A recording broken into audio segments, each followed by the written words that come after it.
มันโกงทุกอย่างแต่ปล่อยไปส่วนทุกอย่างเลยลำบากลูกหลานแตกสะนาโมออกนอกประเทศไปเป็นแรงงานอยู่นอกประเทศ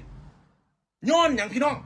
ย้อนความโง่และความจ้าความซั่วความขี้เดียดจังไรความขี้โหดสามานของสัตว์ฝุ่งเนี่ยพวกคุยมาแต่ทำเนี่ย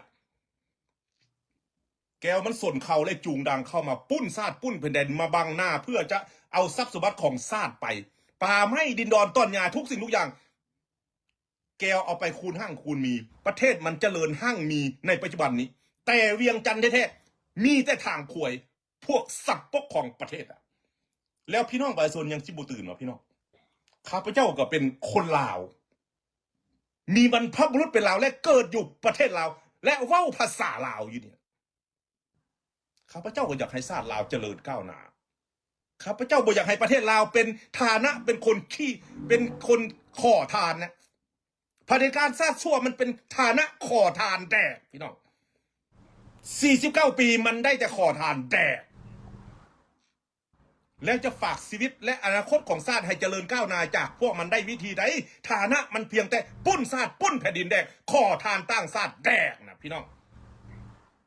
ดังนั้นละความเจริญก้าวหน้าของชาติลาวจึงบ่มีเพราะชีวิตของคนลาวทางชาติฝากไว้กับสัตว์เดรัจฉานพวกโจรปุ้นชาติปุ้นแผ่นดินคือกุ้มบักทองรุนนี่แหละให้คิดเอาพี่น้องกับสบายดีสวัสดีครับสบายดีพ่อแม่พี่น้องปองปายเบิดสุขุสุคนเนาะวันนี้ก็มาอยู่ในซ่องบ่าวลำชาแนลเส้นเก่าเส้นเคยเด้อมาพี่น้องโอ้ฟังเนาะฟังลุงรอนวิทย์นะแล้วว่าแล้วกับแม่นความลาวเด้เนาะแม่นความลาวเพราะว่าประเทศลาวพี่น้องแบบมีครบทุกอย่างนะมีครบทุกอย่างเจริญทุกอย่างพี่น้องแต่ขาดพี่น้องขาดการบริหารที่ดีขาดการบริหารที่ดีบ่ซั่นล่ะพี่น้องประเทศลาวเนี่ยบอกไว้เลยว่าเจริญนะมีครบทุกอย่างว่าสิเป็นบ่อแห่บ่อทองพี่น้องแล้วก็จะเป็นเขื่อนไฟฟ้าทรัพยากรป่าไม้ต่างๆพี่น้องคืออุดมสมบูรณ์ทุกอย่างแต่ทุกวันนี้บ่มีหยังเพราะว่าปล่อยให้เวียดให้จีนมาเอาไปเบิดแล้วพี่น้องปล่อยให้เวียดให้จีนมาเอาไปเบิดสุดท้ายประเทศลาวก็ยังเศร้ายังหมองอยู่นะพี่น้องโอ้เห็นแล้วก็เสียดายนะพี่น้องเสียดายประเทศลาวเฮาพี่น้องนะเสียดายคักเนาะขาดผู้นำที่ดีขาดการบริหารที่ดีพี่น้องถ้าว่าปล่อยให้เขาเอาไปพี่น้องขายให้เขาหรือว่าจังไรก็แล้วแต่เนาะขายให้เขาจังไรก็แล้วแต่แล้วเอาเงินมาพี่น้องเอาเงินมาพัฒนามาปรับปรุงประเทศให้มันดีขึ้นให้มันจบมันงามพี่น้องให้มันน่าอยู่น่าเศร้านะก็คือเรื่องของถนนหนทางพี่น้องที่ลุงดอนวิทย์ได้ว่าไปเมื่อกี้นี่แหละเนาะคือกันยังเศร้ายังหมองอยู่ขนาดแบบเวียงจันทน์เนาะเป็นเมืองหลวงของประเทศลาวแท้ๆนะกันยังแบบถนนหนทางนี่กันยังแบบรุกรังอยู่พี่น้องถ้าเป็นเขตชนบทกับบ่ว่าเด้อพี่น้องอันนี้อยู่ในเมืองหลวงของประเทศลาวแท้ๆกันยังปล่อยให้แบบถนนหนทางเป็นอย่างต้องมีดุมมีบ่อนะเป็นอย่างคือยังบ่มีบ่อนที่พัฒนาพี่น้องคือแนวว่าปล่อยให้เขามาเอาไปโอเคแหละพวกเวียดพวกจีนเขาอาจจะซื้อหรือว่าอาจจะสัมปทานอย่างก็แล้วแต่นะแต่ว่าเงินส่วนนั้นไปอยู่ใส่เบิดเขาเอาไปกินเบิดพี่น้องเขาไปกินเบิดเขาบ่ได้สนใจนำการพัฒนาเพราะว่าหยังพี่น้องผู้บริหารพี่น้องผู้บริหารเขาบ่ได้แม่นคนลาวพี่น้องเขาบ่ได้แม่นคนลาวคือลุงดอนวิทย์แล้วเว้าหั่นล่ะนะเวียดแก้วเข้ามาบริหารประเทศนะพี่น้องมันก็เลยเป็นแบบนี้ล่ะเนาะเวียดแก้วเข้ามาบริหารประเทศมันก็เลยเป็นแบบนี้คือถ้าเป็นคนลาวแท้นะพี่น้องเขาจะบ่ปล่อยให้ประเทศลาวแบบชาวหมองเปรียบง่ายๆก็คือประเทศไทยเนาะคือคนไทยบริหารเองเห็นบ่บ้านเมืองเขาก็เจริญเขาอยากมาบริหารเขาอยากมาแบบพัฒนาประเทศให้มันเจริญขึ้นให้มันน่าอยู่น่าเศร้าน่าเที่ยว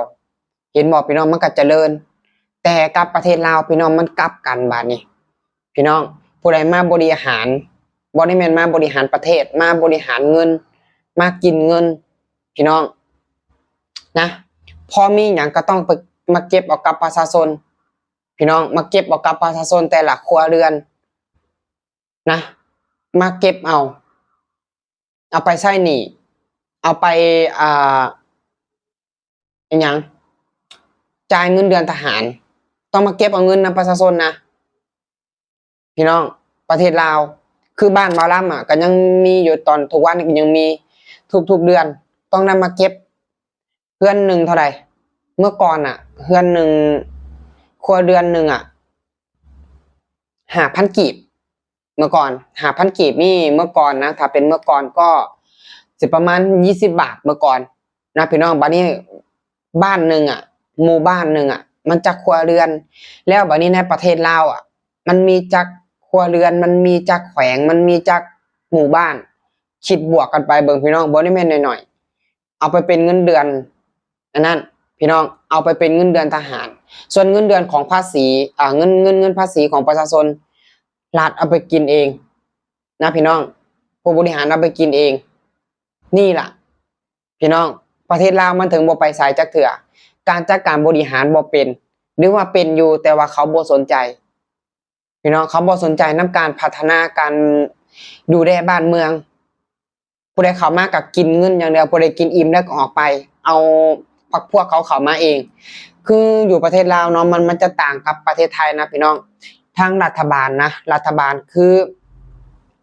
อยู่ประเทศไทยเนาะอยู่ประเทศไทยอ่ะคือประชาชนเขาจะเลือกมาเองแต่กับประเทศลาวเขาจะเลือกกันเองผู้นี้กินอิ่มผู้นี้มาบริหารกินอิ่มและท้องแตกแล้วอ้าวออกไปเอาพวกนั้นเขามากินต่อ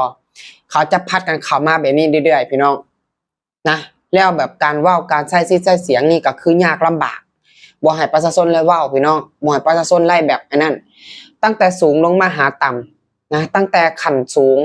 ลงมาถึงตำรวจทหารมันเป็นแบบนี้มาเรื่อยๆพี่น้องผู้ใหญ่เป็นแบบไรผู้น้อยมันก็เป็นแบบนั้นนะพวกตำรวจทหารมันก็นี่แหละมันถึงแบบมาขูดรีดเอานะประชาชนมันเป็นแบบนี้เรื่อยๆพี่น้องคือบ่จักคำสิว่าถ้าผู้ใดที่เว้าผู้ใดที่แบบอันนั้นใช้สิทธิ์ใช้เสียงก็ใช้สิทธิ์ใช้อำนาจใช้กฎหมายมาข่มขีประชาชนนะ